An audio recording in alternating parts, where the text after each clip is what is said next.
নমস্কার। সকল গল্পপ্রেমী ও সাহিত্যপ্রেমী শ্রোতা বন্ধুদের আমার অনেক স্বাগত।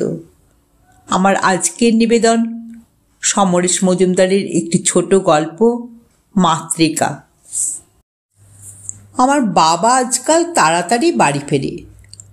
তাড়াতাড়ি মানে 6:30 7টা। আমার জ্ঞান হওয়ার পর থেকে কোনো জরুরি কাজ ছাড়া বাবাকে কোনোদিন 9:30টার আগে ফিরতে দেখিনি। অফিস থেকে বেরিয়ে এই সময়টুকু বাবা কি করে স্পষ্ট করে বলতে পারবো না, তবে কখনো অসুস্থ হয়ে বাড়ি ফেরেনি। আমরা যে পাড়ায় থাকি সেখানে রাত করে যারা বাড়ি ফেরে তাদের অনেকেই টালমাটাল হয়ে হাঁটে। বাবা এই সময় নেশা করে একথা কোনো বড় শত্রুও বলতে পারবে না, মাও না। বাবা যে তাড়াতাড়ি ফিরছে তার কারণ আমার মা খুব অসুস্থ। অসুখটা কাল অবধি এমন ছিল যে দিনরাত তার কাছে বসে থাকতে হবে তা নয়। সন্ধে নাগাদ ফিরে এলে বাবাকে কেমন অসহায় দেখাতো। কি করে সময়টা কাটাবে যেন বুঝতে পারতো না। আজ ঘুম থেকে ওঠার পর মায়ের এমন বাড়াবাড়ি হলো যে বাবা খুব ছোটাছুটি করে মাকে হাসপাতালে নিয়ে গিয়েছে। আমি যেতে চেয়েছিলাম, কিন্তু আমাকে নিষেধ করা হলো। এখন আমার 3 বছরের ভাইটাকে নিয়ে আমি বাড়িতে আছি। স্কুলে তো যাওয়া হলো না। আমাকে যে কোলে পিঠে করেছে সেই কমলা মাসি ভাইকে খাইয়ে দাইয়ে ঘুম পাড়িয়ে দিয়েছে। আজ আমার বয়স 16 হলো। 16 মানে সুইট 16। আচ্ছা, ইংরেজিতে 16-র আগে সুইট কথাটা বলে কেন? 1 মাস আগের আমার সঙ্গে এখনকার আমার তো কোনো তফাৎ নেই। আমার শরীরের বার নাকি খুব বেশি। সবাই বলে আমি নাকি বাবার ধাত পেয়েছি। মা আমার কাঁধের কাছে পড়ে। মারামারি করলে মা নিশ্চয়ই হেরে যাবে, কিন্তু পৃথিবীতে আমি মাকে সবচেয়ে বেশি ভয় পাই। একটু আগে দুপুরে খাওয়ার সময় কমলা মাসি আমাকে পায়েস খেতে দিয়েছিল। আজ সকাল থেকে বাড়িতে যেসব ব্যাপার চলছে তাতে আমার জন্মদিনটার কথা কারোর খেয়াল থাকতে পারে না। কিন্তু কমলা মাসি বলল মা নাকি গতকালই তাকে পায়েস করার কথা বলে দিয়েছিল। অন্যান্যবার এই দিনটা এলে আমার খুব কষ্ট হতো। আমি ইংলিশ মিডিয়াম স্কুলে পড়ি। আমাদের ক্লাসে মেয়েরা জন্মদিনে পার্টি দেয়, ক্লাসে কেক গিফট নিয়ে যায়। মা সেটা একদম পছন্দ করে না। শুধু বাড়িতে লুচি আর পায়েস খেয়ে জন্মদিন করতে হয়।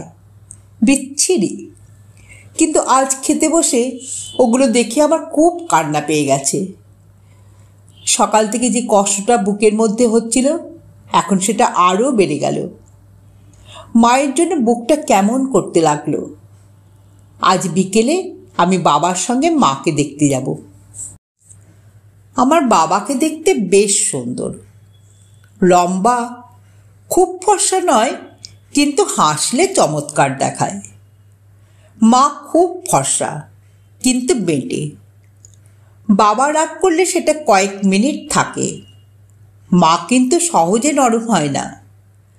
কিন্তু মা খুব ভদ্র, মানে রুচি, আভিজাত্য এইসব মায়ের খুব আছে। আজ অবধি কখনো মায়ের আচরণে কোনো বেনিয়ম দেখিনি। বেনিয়ম মানে যেখানকার জিনিস সেখানেই রাখতে হবে, ঠিক সময় খাওয়া দাওয়া করতে হবে, চেঁচিয়ে কথা বলা চলবে না। এইসব নিয়ম কিন্তু শুধু আমার আর মায়ের জন্য। বাবার ওপর এর প্রয়োগ নেই। মা তাকে কিছু বলে না। আমি জিজ্ঞাসা করি না কিছু, কারণ আমি জানি আমার বাবা ও মায়ের অনেক কথা আমি জানি, আর সেটা ওরা জানে না। আমার যে একটা গোপন ব্যাপার আছে তা অবশ্যই বাবা জানে না। মাকে মাঝে মাঝে সন্দেহ হয় আমার। মাকে ঠিক বুঝতে পারি না। আমার মা আর বাবার মধ্যে সম্পর্কটা ভালো নয়। দিনের বেলা এটা ঠিক বোঝা যায় না। বাবা ঘুম থেকে উঠে সোফায় বসে চায়ের কাপ নিয়ে কাগজ পড়ে। সে সময় আমি স্কুলে যাওয়ার জন্য তৈরি হই। এতদিন হয়ে গেল, তবু ভোর ভোর কিছুতেই ঘুম ভাঙতে চায় না। আমাদের স্কুল বসে ঠিক 8টায়। শ্যামবাজার থেকে ওয়েলিংটনে সরাসরি ট্রামে চলে যাওয়া যায়। কিন্তু সে কবে ক্লাস 2 থেকে আমি মিসেস মুখার্জির গাড়িতে যাওয়া আসা করছি, তার আর ব্যতিক্রম নেই। মা মিসেস মুখার্জিকে 70 টাকা মাসে দেবে, কিন্তু আমাকে বাসে ট্রামে যেতে অ্যালাউ করবে না। এখন আমি কচি খুকি নই যে রাস্তা হারিয়ে ফেলব। বাবা একবার বলেছিল, এবার মুখার্জির কোল থেকে ওকে নামিয়ে দাও, নিজে যাওয়া আসা করে পথ ঘাট চিনুক, নইলে চিরকাল বোকা হয়ে থাকবে। মা উত্তর দেয়নি কিছু, কিন্তু মিসেস মুখার্জির আসা বন্ধ হয়নি। ঠিক 7:30 বাজতে না বাজতেই 2বার হর্ন বাজবে। তখনও যদি আমার জুতোর ফিতে বাঁধা না হয়, ব্যাগ কাঁধে দৌড়ে নামতে হবে দোতলা থেকে। 7টা থেকে মা টিকটিক করে আমার পিছনে, এতক্ষণ বাথরুমে কি করছো? জামা পরতে তো দেরি কেন? কাল রাত্রে বইপত্র গুছিয়ে রাখতে পারোনি? ইস, জুতোটার কি অবস্থা করেছ? ব্রাশ করতে পারোনি? এত বড় ধেড়ে মেয়ে। সেই সময়টা হর্ন বেজে উঠতেই আমি ছুটতে থাকি। কয়েক পা নেমেই মনে পড়ে যায়।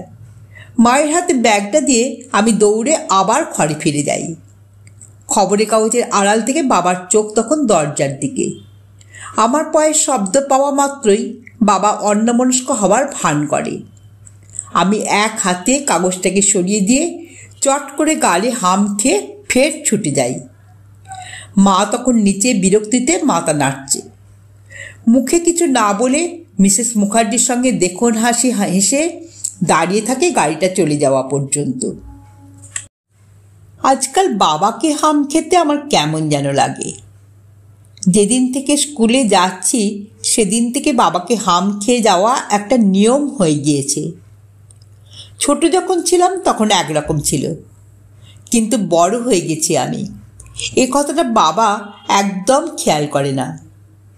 যেদিন একটু সময় থাকে হাতে অথবা বাবার মেজাজ ভালো থাকে, সেদিন আমার কোমর জড়িয়ে ধরে বাবা বলে, এই যে আমার ঢিপসি মা, আমাকে আজকাল আদরই করতে চায় না। আগে বাবা আমার ঠোঁটে হাম খেত, সেটা খুব বিচ্ছিরি ব্যাপার, থুতু লেগে যায়। এখন শুধু গালে ঠোঁট ছোঁয়াই। একদিন আড়াল থেকে মাকে এ ব্যাপারে কথা বলতে শুনেছি। মা বলছিল, মেয়েটা বড় হচ্ছে, খেয়াল রেখো। বাবা অন্যমনস্ক গলায় বলেছিল, সেটা তো তোমার ডিপার্টমেন্ট। তারপর যেন মনে পড়ে গিয়েছে এমনভাবে বলল, তুমি কি হাম খাওয়ার কথা বলছো? সেটা ছাড়া আমি থাকতে পারবো না। এটা একটা আমার এক্সপেরিমেন্ট। মেয়েরা বড় হলে বাপ মায়ের কাছ থেকে তফাতে চলে যায় মানি, কিন্তু আজন্ম যদি তুমি একটা জিনিস প্রতিদিন করে যাও, তাহলে তফাতে যাওয়ার সময়টা পাবে কী করে? ও রোজ আমাকে হাম খায়, যেমন ভাত খায়, টিফিন খায়। মা কোনো জবাব দেয়নি, কিন্তু বাবা জানে না আমি হাম আর চুমু খাওয়ার তফাতটা বুঝে গেছি। হাম, হামি, হামো, বাবা যাই বলুক না কেন, আসলে সবই চুমু খাওয়া। ভদ্রতা করে লোকে নিজের মতো এবং সুবিধা অনুযায়ী একটা নাম দিয়ে নেয়। একটা সিনেমা দেখে ব্যাপারটা আমি স্পষ্ট বুঝে গিয়েছি। এই সিনেমা দেখা ব্যাপারটা নিয়েও মায়ের নিয়ম অনিয়ম আছে। সিনেমা 2 প্রকার, বড়দের সিনেমা, ছোটদের সিনেমা। বড়দের সিনেমা আমার দেখা চলবে না। যেসব সিনেমায় নায়ক নায়িকার ছবি থাকে সেগুলো বড়দের সিনেমা। মায়ের ধারণা ওগুলো দেখলে আমি বুঝতে পারবো না। আসলে আমি যদি বকে যাই এই হলো ভয়। আমার ক্লাসে মেয়েরা কিন্তু হরদম এসব ছবি দেখে। টারজান, লরেল হার্ডি, এসব ছবি আর কটা হয়। 1 বছর আগে মায়ের সঙ্গে একটা মর্নিং শো দেখতে গিয়েছিলাম। লরেল হার্ডির ছবি। সেখানে একটা বাসের মধ্যে একটা লোক তার সঙ্গের মেয়েকে খুব কায়দা করে চুমুক খেয়ে অজ্ঞান হয়ে যায়। আমি অন্ধকারেও মায়ের থমথমে মুখ বুঝতে পারছিলাম। লোকটা এমন করে চুমুক খাচ্ছিল যে আমার শরীর কেমন হয়ে গিয়েছিল। মনে হচ্ছিল কেউ যদি ওরকম করে আমায় চুমু খেত। বাবার সঙ্গে কোনো তুলনাই হয় না। তারপরই তো আমি সমীরদার লবে পড়ে গেলাম। বাবা মায়ের মধ্যে যে ব্যাপার আছে তা যে দিনের বেলায় বোঝা যায় না, এটা কিন্তু আমার কাছে খুব আশ্চর্যের মনে হয়। আসলে মা অত্যন্ত ভদ্র এবং মার্জিত বলেই এটা সম্ভব। আমার মনে আছে অনেক দিন আগে কমলা মাসি একবার দেশে গিয়েছিল। তখন ওর বদলে একটা বাচ্চা মেয়ে আমাদের বাড়িতে কাজ করত। সে একদিন কথায় কথায় খবরের কাগজ দেয় যে ছেলেটা, তাকে খচ্চর বলেছিল। শুনে আমার কি অবস্থা! দৌড়ে মাকে গিয়ে বললাম, ওকে এক্ষুনি ছাড়িয়ে দাও। মা কি হয়েছে জানতে চাইলে আমি কিছুতেই শব্দটা বলতে পারলাম না। তখন বিরক্ত হয়ে মা ধমকাতে ভ্যাঁ করে কেঁদে ফেললাম। এখন যে কি হাসি পায় ব্যাপারটা ভাবলে। আসলে মায়ের রুচিতে আমি মানুষ বলে অমনটা হয়েছিল। বাবা একবার নিজের মনে বলেছিল, শালা দিন দিন সিগারেটের দাম বাড়ছে। কথাটা শুনে আমার চোখ মুখ লাল হয়ে গিয়েছিল। বাবাকে জিজ্ঞাসা করেছিলাম, তুমি ও কথাটা বললে কেন? অবাক হয়ে বাবা বলেছিল, কোন কথাটা? আমি উচ্চারণ করতে না পেরে খাতা নিয়ে ইংরেজিতে SALA লিখে বাবাকে দেখিয়েছিলাম। তা দেখে বাবার কি হাসি। দিনের বেলা তো বাবা মায়ের মধ্যে কথাই হয় না। শনিবার আমার ছুটি থাকে, সেদিন তো সব দেখি। কাগজ পড়ে বাবা বাজারে যায়। সংসারের 3টি কাজ বাবা করে থাকে: বাজারে যাওয়া, ইলেকট্রিক বিল আর টেলিফোনের টাকা দেওয়া। বাজার থেকে ফিরে চা খেয়ে দাড়ি কামাতে বসে বাবা। সে যে কী ব্যাপার না দেখলে বোঝা যাবে না। প্রথমে জুলপির পাকা চুল সন্না দিয়ে তুলবে, তারপর আদর করার মতো নিজের দাড়ি কামাবে। ততক্ষণে ভাইকে স্নান করিয়ে নিজে তৈরি হয়ে নেয় মা। 9:30 বাজতে না বাজতেই নিচে খেতে চলে যায় ভাইকে সঙ্গে নিয়ে। যাওয়ার আগে একবার যন্ত্রের মতো জিজ্ঞাসা করে চাবির দরকার আছে কিনা। খাওয়া হয়ে গেলে মার ওপরে ওঠে না, বাগবাজারে স্কুলে চলে যায়। বাবা বের হয় 10:30 নাগাদ। হেলতে দুলতে ঘুমন্ত বাইকে আদর করে আমার দিকে তাকে জিজ্ঞাসা করে, কি আমার ঢিপসি মা? আমি একটু মোটাসোটা বলে আদর করে ঢিপসি বলে ডাকা। দু চোখে দেখতে পারি না। আগে চাইতাম, আজকাল ঘাড় নেড়ে বলি না। তখন গালে চুমু খেতে হয়। বাবা বেরিয়ে যায়। মা ফেরে বিকেল হতে না হতেই। বাবার ফিরতে রাত 9:30 10টা। তখন মা আমার পড়া নিয়ে ব্যস্ত। অতএব কথা বলার সময় নেই, বা ইচ্ছে নেই বলে সময় নেই। দিনের বেলা তো হলো এই রকম, রাতের বেলায় সব অদ্ভুত ঘটনা ঘটে। এই 15 দিন তো না হয় মা অসুস্থ। 15 দিন আগে স্কুল থেকে ফিরে বলল পেটে খুব যন্ত্রণা হচ্ছে। কদিন বাবা ডাক্তার, এক্সরে, নানা রকম এক্সামিন করালো, কিন্তু তার আগে তো মা বেশ সুস্থ ছিল। রাত্রে একটা ঘরে আমি, মা আর ভাই শুই, অন্য ঘরে বাবা। আমার শোয়া নাকি খুব খারাপ, ঘুমোলে হুঁশ থাকে না, তাই 2টো পাশ বালিশ দিয়ে পাঁচিল তুলে দেওয়া হয় আমার আর ভাইয়ের মধ্যে। মা ধারে, ভাই হবার আগেও বাবা পাশের ঘরে শুত। মাসখানেক আগের কথা। মাঝরাত্রে ঘুম ভাঙলেই তো মাঝরাত মনে হয়।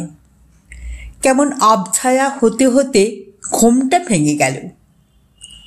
সঙ্গে সঙ্গে মায়ের চাপা গলার স্বর শুনতে পেলাম, লজ্জা করে না তুমি এই ঘরে এসেছ? বাবা বলল, অতসী, আমার কথাটা শোনো। কিছু শোনার নেই আমার, সারা জীবন অনেক শুনেছি, দয়া করে একটু ঘুমোতে দাও। মায়ের গলায় এরকম বিরক্তি আমি আগে কখনো শুনিনি। তুমি আমার উপর মিছিমিছি রাগ করছো। বাবার গলাটা কেমন দুর্বল লাগলো। আমার বয়ে গেছে রাগ করতে, কিন্তু তোমাকে জবাব দিতে হবে। কেন তুমি এরকম ব্যবহার করছো? সব কিছুর একটা সীমা আছে। আমি পুরুষ মানুষ, ভুলে যাচ্ছ কেন?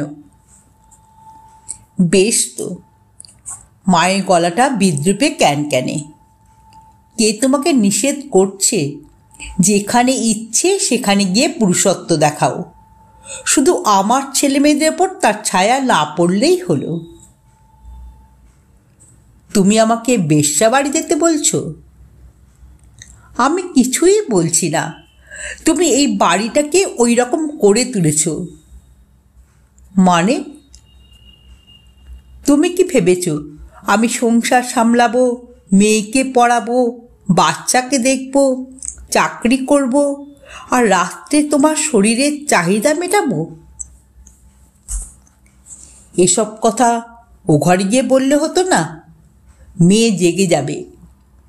জাগুক, আর একটু বড় হলে আমি নিজেই ওকে বলবো এসব কথা। কিন্তু ভুল তো মানুষ মাত্রেই হয়, আর তুমি বুঝতে পারছো না কেন?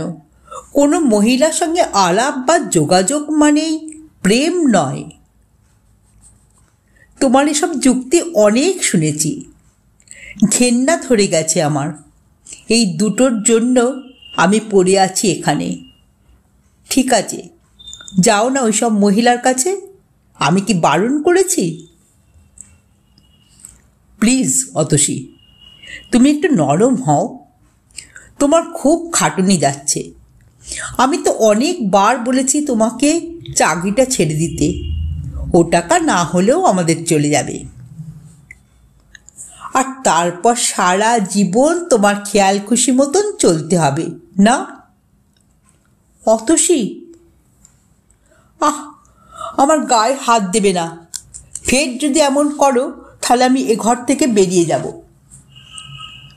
মায়ের এবারে গলাটা বেশ চড়া।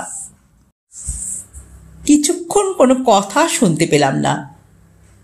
আমি যে জেগে আছি এবং সব কথা শুনতে পাচ্ছি তা যাতে কেউ টের না পায়, তাই মরার মতো পড়েছিলাম।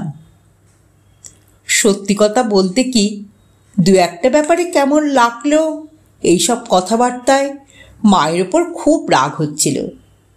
মনে হচ্ছিল শুধু শুধু মা বাবাকে ধমকাচ্ছে, এরকম খারাপ ব্যবহার করছে। কি হতো ও ঘরে গিয়ে বাবার সঙ্গে কথা বললে? দিনের বেলার মায়ের সঙ্গে এই মুহূর্তের মায়ের কোনো মিল নেই।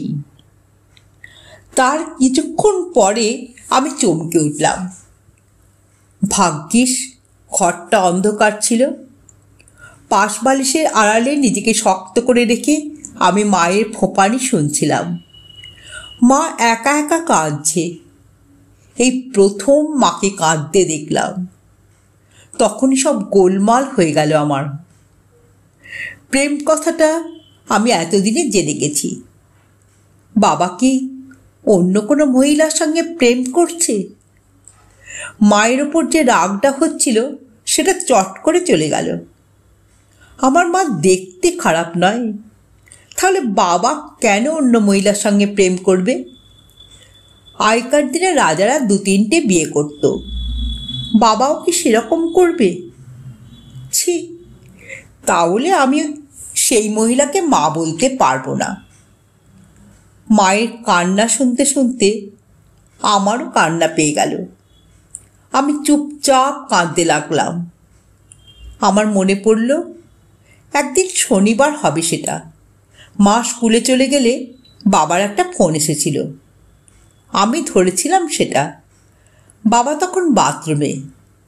মহিলার গলা ছিল। নাম জিজ্ঞাসা করলে বলেছিল চিনবে না। সেই মহিলা কি? আমাদের বাড়িতে একটা টেলিফোন আছে। ছেলেবেলায় সেটা বাজলেই আমি দৌড়ে গিয়ে ধরতাম। কিন্তু একদিন একটা লোক বদমাইশি করে খুব অসভ্য কথা বলেছিল। সেটা মাকে বলতেই আমার টেলিফোন ধরা বন্ধ হলো। সবাই যে খারাপ কথা বলে তা নয়। একজন খুব মিষ্টি গলায় আমার নাম কি, বয়স কত, এইসব গল্প করেছিল।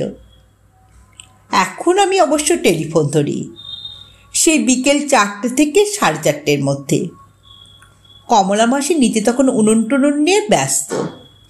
জামা কাপড় পরিয়ে ভাইকে নিয়ে আমি খেলা করছি, এমন সময় টেলিফোনটা বাজে। কমলা মাসির পায়ের শব্দ পেলেই আমাকে রং নাম্বার বলে ছেড়ে দিতে হয়। এই নিয়ে সমীরদা খুব রাগ করে, কিন্তু আমি কি করব বুঝতে পারি না। মা যদি জানতে পারে তাহলে মেরে আমার হাড় গুঁড়ো করে দেবে। এই কদিন তো ফোনই ধরিনি। মায়ের শরীর খারাপ, বিছানায় শুয়ে শুয়ে কি কষ্টটাই না পাচ্ছিল। পাড়ার ডাক্তারবাবুর ওষুধে কাজ হলো না। যেদিন প্রথম ব্যথাটা বাড়ল সেদিন বাবা জানতো না। যেমন দেরি করে বাড়ি ফেরে তেমনই এসেছিল। এসে ওই অবস্থা দেখে কেমন চোরের মতো দাঁড়িয়েছিল। কমলা মাসি ডাক্তারবাবু ডেকে এনেছে, ওষুধ কেনা হয়েছে শুনে একটু নিশ্চিন্ত হয়ে মায়ের বিছানার পাশে কিছুক্ষণ দাঁড়িয়ে থেকে জিজ্ঞাসা করেছিল, এখন কেমন আছো? মা কথা বলেনি একটাও। দাঁতে দাঁত চেপে শুয়েছিল, চোখের কোল টলটলে। সেটা ব্যথার জন্য না অন্য কিছু জানি না। পরদিন বাবা অফিসে গেল না, ডাক্তারবাবুকে নিয়ে বাড়ি ফিরল। তারপর এই কয়দিনে 3জন ডাক্তার দেখার পর মা হাসপাতালে গেল। এর মধ্যে আমি কি করে সমীরদার ফোন ধরি? বুঝতে পারছি খুব অসন্তুষ্ট হচ্ছে সমীরদা। ছেলেরা না একদম কিছু বুঝতে চায় না। একটু আগে বাবা হাসপাতাল থেকে ফিরেছে, মুখ গম্ভীর, অন্যমনস্ক হয়ে স্নান খাওয়া করল। আজ বাইরেটা বেশ মেঘলা করেছে। কমলা মাসি অনেক কষ্টে ভাইটাকে ঘুম পাড়িয়ে আমার জিম্মায় রেখে গেছে। বাবার জন্য অনেকক্ষণ অপেক্ষা করে আমি খেয়েছি। মা এখন কেমন আছে? কাল রাতের কথা মনে পড়ছে। মায়ের বিছানার পাশে আমরা বসেছিলাম। অত দুষ্টু যে বাপ্পাটা, সেও যেন বুঝতে পেরেছিল মায়ের শরীর ভালো নয়। চুপটি করে আমার কোলের কাছে বসেছিল। বাবা সারা দিন বের হয়নি। মায়ের জ্বর জ্বর লাগছিল বলে টেম্পারেচারটা নিচ্ছিল। হঠাৎ মা বলে উঠল, আমি যদি মরে যাই তাহলে ভেবো না আমি চলে যাব, ঠিক ভূত হয়ে তোমাদের কাছে ঘুরঘুর করব। বাবা নিজে কেমন একটা শব্দ করে বলল, কি যে ছাইপাশ কথা বলো, মরার নাম করছো কেন? মা বলল, বাঁচতে আমার আর ইচ্ছে করে না গো। ইদানিং দেখছি অসুখটা বেড়ে যাওয়ার পর মা বাবার সঙ্গে কেমন অদ্ভুত গলায় কথা বলে। সেই ঝাঁঝটা নেই, ভীষণ নির্লিপ্ত মনে হয়। আমার এসব কথা শুনতে ভালো লাগছে না। বাবা যেন রাগ করল। মা হাসল, তারপর আমাদের দিকে মুখ ফেরালো। মায়ের চোখে চোখ রাখতে পারলাম না আমি। কেমন অদ্ভুত চোখ। মা হেসে বলল, তোর খুব কষ্ট হচ্ছে খুকি? আমি ঘাড় নাড়লাম। মন দিয়ে পড়াশোনা করবি, ভাইটাকে দেখবি, ও যখন বড় হবে তখন আমার কথা ওকে বলবি। সঙ্গে সঙ্গে ভাইকে জড়িয়ে ধরে আমি কেঁদে ফেলেছিলাম। মা, তুমি এমন করে বলছো কেন? দূর বোকা মেয়ে, বলছি তো কাঁদছিস কেন? এখন তো তুই একা নেই, তোর ভাই আছে, সব সময় মনে রাখবি। ঠিক তখনই আমার সেই রাতটার কথা মনে পড়ে গিয়েছিল। অনেক অনেক দিন আগের সেই রাত। ভাই তখন হয়নি, খুব বৃষ্টি হচ্ছিল। বাজ পড়ার শব্দে আমার ঘুম ভেঙে গেল। আমি উঠে পাশবালিশ সরিয়ে মায়ের কাছে যাব ভাবছি, সেই সময় বাবার গলা পেলাম। বাবা এত রাত্রে আমাদের ঘরে আসে না। কি কথা হচ্ছে শুনবার জন্য কাঠ হয়ে শুয়ে থাকলাম। বাবা বলছিল, কিন্তু তুমি তো একসময় আগ্রহ দেখিয়েছিলে, এখন না বলছো কেন? আমি যখন চেয়েছিলাম তখন খুকির 3 বছর বয়স, তুমি না বলেছিলে। তখন অসুবিধে ছিল, সে কথা তো অনেকবার বলেছি। তুমি তখন আমাকে ডিভোর্সের কথা ভাবছিলে। না, সেরকম নয়। এখন আর হয় না, আমার আর ইচ্ছে নেই। তুমি যদি জোর করো তাহলে যে আসবে সে আনওয়ান্টেড চাইল্ড হয়ে যাবে। কিন্তু একটা কথা বুঝতে পারছো না কেন? এই বিরাট পৃথিবীতে তুমি আর আমি ছাড়া খুকির আর কেউ নেই। আমাদের নিজেদের বাড়ির সঙ্গে সম্পর্ক তো নেই বললেই চলে। তাই একটা সময় তো নিশ্চয়ই আসবে যখন আমাকে আর তোমাকে পৃথিবী থেকে চলে যেতে হবে। ভাবতে পারো তখন খুকি কীরকম একা হয়ে যাবে। নিজের বলে ওর কেউ থাকবে না। মা যেন কিছুক্ষণ ভাবল। ওর বিয়ে হয়ে যাবে, স্বামী পাবে, ঘর পাবে। যদি না মিল হয় দুজনে, আমার মতো অ্যাডজাস্ট করে নেবে। আমি পেরেছি, ও পারবে না কেন? এখন তুমি এই কথা বলছো, কিন্তু একদিন এই সব কথা তুমিই বলেছিলে। আমরা তো আগের মতো হতে পারি না? পারো। কেন পারি না? তুমি একবার আমাকে সুযোগ দাও। এর আগে অন্তত 5 বার তুমি এই কথা বলেছ। ঠিক আছে, খুকির জন্য আমি আর একবার নিজেকে ঠকাই, তবে আজ নয়। বাবা কিছুক্ষণ দাঁড়িয়ে থেকে পাশের ঘরে চলে গেল। মায়ের কথাটা শুনে আমার সেই রাতটাকে মনে পড়ে গেল। আমি একা থাকবো বলে মা ভাইটাকে এনেছে। এর মধ্যে এই কিছুদিন হলো আমি স্কুলের বন্ধুদের কাছ থেকে জেনে গেছি মানুষ কী করে জন্মগ্রহণ করে। কিছুক্ষণ ও ঘরে বসে থেকে বাবা আমার কাছে এলো। আমি চুপচাপ জানলা দিয়ে আকাশ দেখছিলাম। বাবা এসে আমার মাথায় হাত দিল। আমার জিজ্ঞাসা করতে খুব ভয় করছিল, তবু বললাম, মা কেমন আছে? ভালো নয়, অপারেশন হয়েছে, জ্ঞান ফেরেনি। সন্ধে নাগাদ ফিরবে ডাক্তার বলল। আমি যাব বিকেলে তোমার সঙ্গে। যাবি? না থাক, বাপ্পা একা থাকবে, কান্নাকাটি করতে পারে। হ্যাঁ রে, তোর মা কি খুব ঝাল খেত? শনি রবিবার ছাড়া দুপুরে মায়ের খাওয়া আমি দেখি না, তবু মনে করতে পারলাম না তেমন কিছু। ঘাড় নাড়লাম। বাবা আমার চুলে হাত বোলাচ্ছিল। সামনে খাটের উপর ভাই হাত পা চড়িয়ে নিশ্চিন্তে ঘুমোচ্ছে। খুকি, তুই তো এখন বড় হয়েছিস, বুঝতে শিখেছিস। আমি তোর মাকে বলেছি তুই থাকতে ভাইয়ের কোনো কষ্ট হবে না। কেন? মা তো ফিরে আসবে। আমি কেমন শিউরে উঠলাম। আসবে, কিন্তু যতদিন না আসে।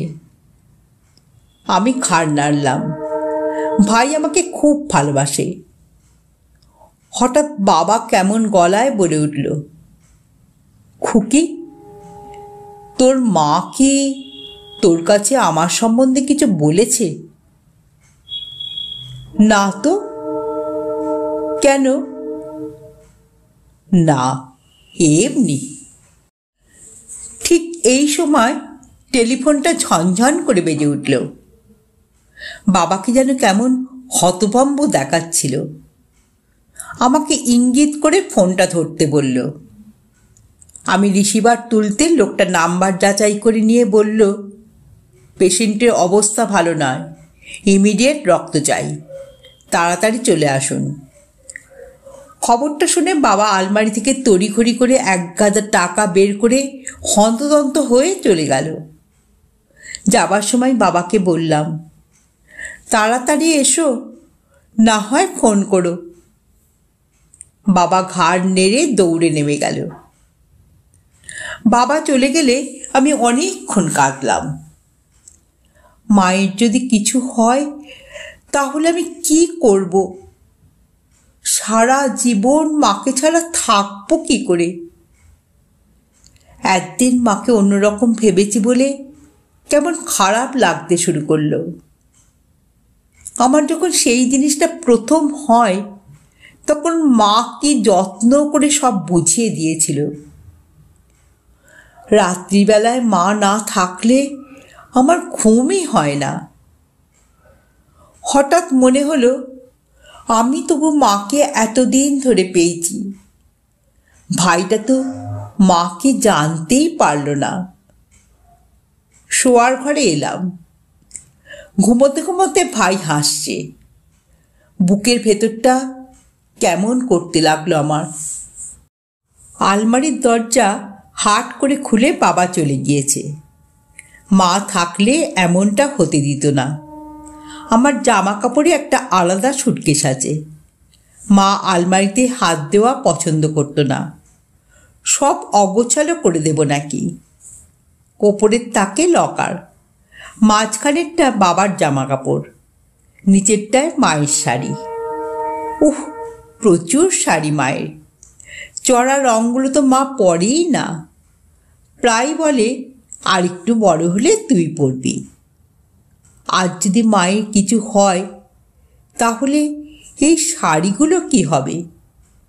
আমি একটাও পরতে পারবো না। শাড়িগুলোর কাছে মুখ নিয়ে গেলেই মায়ের গন্ধ পাওয়া যায়। একদম তলায় বেনারসিটা, মায়ের বিয়ের বেনারসি। হাত দিলাম, কি মোলায়েম। অন্যমনস্ক হয়ে শাড়িগুলো ঘাঁটছিলাম আর মনে হচ্ছিল মায়ের পাশে বসে আছি। হঠাৎ হাতে শক্ত মতন কি ঠেকল। টানাটানি করে কাপড়ের চাপ থেকে সেটাকে বের করে দেখলাম একটা ছোট্ট অ্যালবাম। আমাদের অনেকগুলো অ্যালবাম আছে, কিন্তু এটাকে আগে দেখিনি। কৌতূহলী হয়ে পাতা উল্টালাম। প্রথমে মা বাবার বিয়ের ছবি, তলায় তারিখটা লেখা, তার পাশে লেখা ভীষণ লাজুক। পরের পাতায় বাবার একলা ছবি, কেমন বাচ্চা বাচ্চা। নিচে লেখা ফুলশয্যা, খুব হ্যাংলা এবং রাক্ষস। চোখ মুখ লাল হয়ে গেল আমার। মানেগুলো অস্পষ্ট বুঝতে পারছি যে। তারপর অনেক ছবি, বেশিরভাগ মা বাবার বাইরে যাবার। মা গগলস পরেছে, এক জায়গায় প্যান্ট পরে কোনো পাহাড়ে ঘোড়ায় চেপেছে। হঠাৎ দেখি একটা পুচকে বাচ্চা, তার নিচে লেখা খুকি এলো, আমার জন্ম তারিখ। ব্যাস, আর কোনো ছবি নেই অ্যালবামে। সব কটা পাতা খালি। এত তাড়াতাড়ি শেষ হয়ে যাবে ভাবিনি। মা কেন নিজের অ্যালবামটা বড় তাড়াতাড়ি শেষ করে দিল। ঘুম থেকে উঠে ভাই বলল, মা আতে নি। আমি ঘাড় নাড়লাম, না। এই সময়টা ও ঘ্যান ঘ্যান করে, কোনো কিছুতেই ফোলানো যায় না। কিছুক্ষণ চুপ করে থেকে খাটের উপর দিয়ে জানলার ধারে চলে যায়। আমাদের দোতলার জানলা দিয়ে নিচের রাস্তাটা পরিষ্কার দেখা যায়। স্কুল থেকে মা যখন রিকশায় বাড়ি ফেরে তখনও জানলায় দাঁড়িয়ে নাচতে থাকে। আজ কমলা মাসিকে খুব অন্যমনস্ক দেখাচ্ছে। এই যেমন এখন ভাইকে সামলাতে সামলাতে কমলা মাসি বারবার আর চোখে আমায় দেখছে। কেন? আমার মা কি মরে যাবে? কিছুদিন আগে অবধি আমি জানতাম মরে গেলে ভালো লোকেরা ভগবানের কাছে চলে যায়, খারাপ লোকেরা ভূত পেন্নি হয়ে গাছে গাছে ঘুরে বেড়ায়। মা কেন বলল যে ভূত হয়ে ঘুরঘুর করবে? মা কি খারাপ লোক? মা না ফিরলে? চোখ বন্ধ করে মায়ের মুখটা ভাবছিলাম। মা যেমন করে হাসে, কথা বলে, রাগ করে, চুল বাঁধে, সব মনে করে নিয়ে নিজের চোখের পাতায় দেখছিলাম। ক্রমশ এমন মশগুল হয়ে গেলাম যে খেয়াল করিনি কখন ভাইকে কোলে নিয়ে কমলা মাসি আমার সামনে এসে ডাকছে, ও কুকু। ছি ছি, কাঁদে না মা। কমলা মাসি বলতে আমি আবিষ্কার করলাম যে আমার গাল দুটো ভিজে গেছে। আমরা তো কিছু জানি না মা, দিদির বাড়াবাড়ি হয়েছে মানেই কি আর? চোখের জল মানুষের খুব খারাপ করে ভাই। কমলা মাসি আমার সামনে ভাইকে নিয়ে বসল। বোধহয় আমাকে কাঁদতে দেখেই ভাই অবাক হয়ে ওর কোলে জড়সড় হয়ে বসে আছে। বড় বড় চোখে আমার মুখের দিকে তাকিয়ে দেখছে। মাসি, মায়ের কেন এমন হলো? আমি তো কোনো দিন মাকে দুঃখ দিইনি। কমলা মাসি এখন বুড়ি হয়ে গিয়েছে। যখনই কথা বলে তখন বড় বড় নিঃশ্বাস পড়ে। কে কিসে দুঃখ পায় তা যদি জানতে পারা যেত ভাই।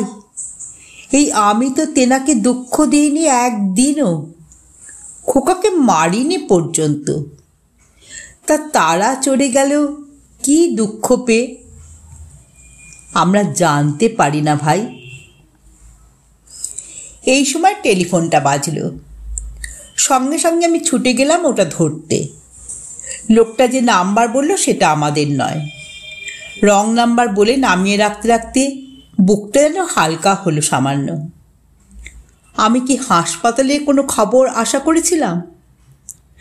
চলে আসছি, দেওয়াল ঘড়িটার দিকে নজর পড়ল। এই সময় সমীরদার ফোন করার কথা। এখন রুটিন হয়ে গিয়েছে ব্যাপারটা। এতদিন আমার সন্দেহ হতো, মা বোধহয় সমীরদার ব্যাপারটাও অনুমান করতে পারছে। টেলিফোনটার দিকে তাকিয়ে মনে হলো মা আমার অনেক কিছু বুঝতে পারত। আমি যখন ছোট ছিলাম মা আমাকে মিথ্যে বলতে নিষেধ করত। বলতো, তুই যখন মিথ্যে বলবি তখনই আমার বুকের ভেতরটা কেমন করবে আর আমি টের পেয়ে যাব। খুব বিশ্বাস করতাম তখন কথাগুলো। সমীরদার সঙ্গে একদিন অনেকক্ষণ রাস্তা দিয়ে হেঁটেছিলাম। সেই প্রথমবার।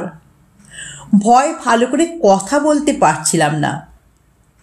সব সময় মনে হচ্ছিল কেউ যেন দেখে ফেলবে। আমার বন্ধু সৈনীদের বাড়িতে সরস্বতী পুজো হয়।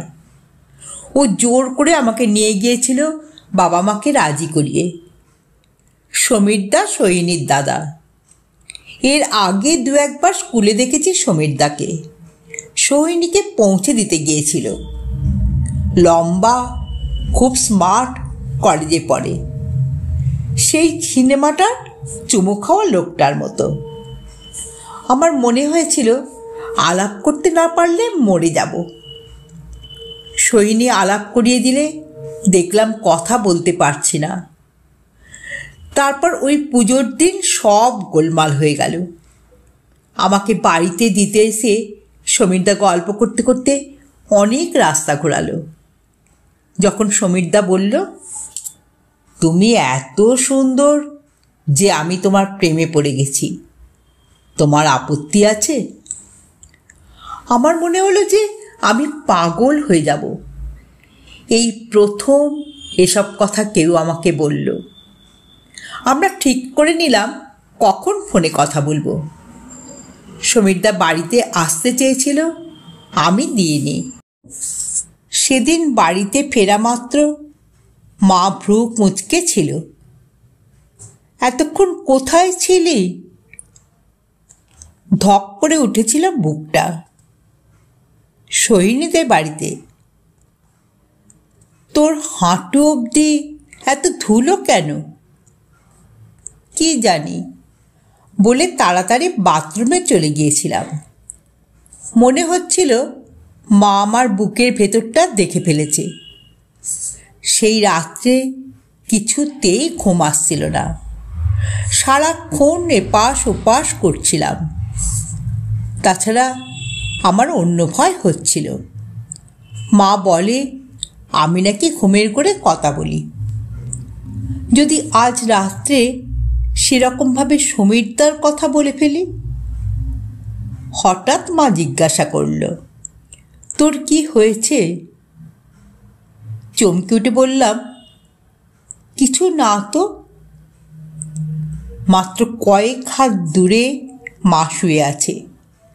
বুকে হাত দিলে হৃৎপিণ্ডটাকে টের পেয়ে যেত। ঘুমিয়ে পড়। সেদিন থেকে আমার মনে হতো মা যেন কেমন চোখে মাঝে মাঝে আমার দিকে তাকায়। হয়তো আমার ভুল, তবু অস্বস্তি হতো না। তারপর থেকে আমি সোহিনীদের বাড়িতে যাইনি। সমীরদার সঙ্গে রাস্তায় হাঁটিনি। সেদিন সমীরদা আমাকে রেস্টুরেন্টে নিয়ে যেতে চেয়েছিল। আমার খুব ভয় করছিল বলে যাইনি। তার চেয়ে টেলিফোনে কথা বলাই ভালো। ইদানিং সমীরদা প্রায় বলে বাইরে বেরোতে। ওদের কলেজের কাছে খুব ভালো রেস্টুরেন্ট আছে। সেখানে কেবিনে বসে অনেকক্ষণ কথা বলা যায়, কেউ দেখতে পাবে না। সঙ্গে সঙ্গে আমার সারা শরীরে কাঁটা দিয়ে ওঠে। আমি সেই সিনেমাটাকে চোখের সামনে দেখতে পাই। একটু আগে আকাশ থেকে একটা তারাকে ঝরে পড়তে দেখলাম। কমলা মাসি বলল, ওটা দেখা নাকি খুব খারাপ, অমঙ্গল হয়। বাবা সেই গেছে, আর কোনো খবর দেয়নি। মা কি রক্ত নিয়ে সুস্থ হয়নি? বাবা আসছে না কেন? একটা টেলিফোনও তো করতে পারত। আমার হাত পা ঠান্ডা হয়ে আসছে। যে আশঙ্কাটাকে সারা দিন ঢেকে ঢুকে রেখেছি তাকে যেন সামলানো যাচ্ছে না। সন্ধ্যাবেলায় ভাই খুব কান্নাকাটি করেছে। আমাকে জড়িয়ে ধরে মায়ের কথা বলেছে। সবচেয়ে আশ্চর্যের কথা, ও আজ মাসির হাতে খেতে চায়নি মোটেই। আমি কোলে বসিয়ে খাইয়ে ঘুম পাড়িয়েছি। তাই দেখে মাসি বলেছে, আজ থেকে তুমি সত্যিকারের দিদি হলে, তোমার দায়িত্ব বেড়ে গেল। নিজেকে কেমন অন্যরকম লাগছে। মা যেভাবে ভাইকে খাওয়াতো, ঘুম পাড়াতো, আমি অবিকল সেই রকম করতে ও আরামে ঘুমিয়ে পড়ল। হঠাৎ মনে হচ্ছে আমি যেন ওর কাছে দিদি নই, কেমন করে মা হয়ে গেছি। মা যা যা করত তাই যদি আমি করে যাই তাহলে ওর কোনো অসুবিধে হবে না। ক্রমশ এটাই আমার মনের মধ্যে জুড়ে বসছে। আর তারপর থেকেই মনে হচ্ছে মাকে আমি ঠকিয়েছি। সমীরদার ব্যাপারটা আমি একদম চেপে গিয়েছি। মাকে কি বাবাও ঠকিয়েছে? সেই মহিলার সঙ্গে প্রেম টেম করা নিয়ে মা খুব কেঁদেছিল। আমি জানি মা বাবাকে খুব ভালোবাসত, অ্যালবামের ছবিগুলো দেখলেই বোঝা যায়। কি অভিজ্ঞতায় মাকে এখন কাঁদতে হয় আমি সেটা জানি না। যদি জানতে পারতাম তাহলে আমি হয়তো ভবিষ্যতে মায়ের মতো কাঁদতাম না। হঠাৎ মনে হলো আমার এবং বাবার জন্য আজ মায়ের শরীরে রক্ত দেওয়া হচ্ছে। ভাইটা এমন ভঙ্গিতে ঘুমোচ্ছে যে ওর বুকে লাগবে।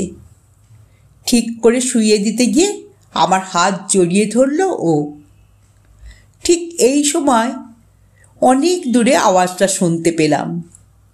আমাদের বাড়ির সামনের ওই রাস্তা দিয়ে শব্দগুলো রোজ গঙ্গার দিকে চলে যায়। শব্দটা কানে যেতেই সমস্ত শরীর হিম হয়ে গেল আমার। মনে হলো নিঃশ্বাস বন্ধ হয়ে যাবে। কমলা মাসকে চট করে উঠে দাঁড়িয়ে দেখলাম আমি। হঠাৎ মনে হলো পৃথিবীটা কেমন ঘুরে ঘুরে যাচ্ছে। খুব চাপা, গম্ভীর এবং কান্না মেশানো হৃদ্ধ্বনিটা এগিয়ে আসছে। এক একটা শব্দ যায় চিৎকার করে শাসাতে শাসাতে। এটা মোটেই সেরকম নয়। কমলা মাসি পাশের জানালার ধারে ঝুঁকে পড়ে দেখার চেষ্টা করছে। হঠাৎ ঘুমের ঘোরে ভাই কেঁপে উঠতেই আমার কি হলো জানি না, আমি 2 হাত দিয়ে ভাইয়ের কান চেপে ধরলাম। না, ওকে এই শব্দ শুনতে দেব না। দাঁতে দাঁত চেপে আমি নিজেকে সামলাতে চেষ্টা করছিলাম। আচ্ছা, মা এই সময় এখানে থাকলে কি করত? ওরা কি মাকে নিয়ে আসছে? মা গো, ওরা কারা? বাবা হাসপাতাল থেকে ওদের কি করে জোগাড় করলো? আমাদের কোনো আত্মীয় তো কলকাতায় নেই। এখানে আমরা একা, নাকি বাবার অফিসের লোকজন সব? শব্দটা এবার কাছে এসে গেছে। নিশ্চয়ই আমাদের বাড়ির সামনে এসে থামবে। আমি ভাইকে কখনো জাগতে দেব না। এমন সময় পাশের ঘরে টেলিফোনটা চিৎকার করে উঠল। নিশ্চয়ই কেউ খবর দিচ্ছে। কমলা মাসি আমাকে একবার দেখে ছুটে গেল ফোন ধরতে। শব্দটা আসছে। খুব আবছায়া দেখলাম কমলা মাসিকে। তোমার ফোন ভাই, সোহিনী করছে। সোহিনী? সমস্ত শরীর নিরক্ত আমার। ভাইয়ের কান থেকে হাত সরিয়ে নিয়ে আমি কি টেলিফোন ধরতে যাব? আমি বলতে গেলাম আমি কথা বলবো না। সেই সময় যেন ঢেউয়ের মতো দুলতে দুলতে শব্দটা আমাদের বাড়ির সামনে দিয়ে চলে গেল। জানলায় দাঁড়িয়ে কমলা মাসিকে 2 হাত কপালে ঠেকে নমস্কার করতে দেখলাম। কোথাও যখন কোনো শব্দ নেই, কমলা মাসি বলল, উফ, বুকটা কেমন করে উঠেছিল। কি হলো? টেলিফোন ধরে রয়েছে। কিভাবে আমি টেলিফোন পর্যন্ত হেঁটে এলাম জানি না। সোহিনী হাসল। কিরে, ঘুমোচ্ছিস? না। তোর মা বাবা বাড়িতে আছে? না। গুড, কথা বল। পরমুহূর্তে সমীরদার গলা পেলাম। কার সঙ্গে সারা বিকেল কথা বলছিলে? কতবার ডায়াল করলাম, লাইন পেলাম না। আর কেউ ফোন করে নাকি? মানে? আমার মনটা হঠাৎ থমকে গেল। আমার কোনো উত্তেজনা হচ্ছে না কেন? যা সুন্দরী মেয়ে, বলা যায় না। এই শোনো, আমি আর পারছি না। কাল বাইরে দেখা করতেই হবে। সমীরদার গলায় দাবির সুর। পারবো না, আমার মা হাসপাতালে গেছে। কেন? সমীরদাকে চিন্তিত শোনালো। ভালো লাগলো আমার। শরীর খারাপ? গুড, তাহলে এই ঝিটাকে কোনো রকমে ম্যানেজ করে বাড়ি থেকে বার করে দাও কয়েক ঘন্টার জন্য। আমরা তোমার বাড়িতেই। বলে অদ্ভুত হাসল। কি, রাজি? কেন? তোমাকে হাম না খেতে পেলে আমি মরে যাব। সঙ্গে সঙ্গে আমার শরীরটা কেমন করে উঠল। চোখের সামনে আমার মা দাঁড়িয়ে। হ্যাংলা এবং রাক্ষস কতটা ভয়ঙ্কর হয়ে গেল আচমকা। আমার পালাবার যেন কোনো পথ নেই। রাক্ষসটা তেড়ে আসছে সামনে। কি করে জানি না মায়ের সেই কথাগুলো মনে করতে পারলাম।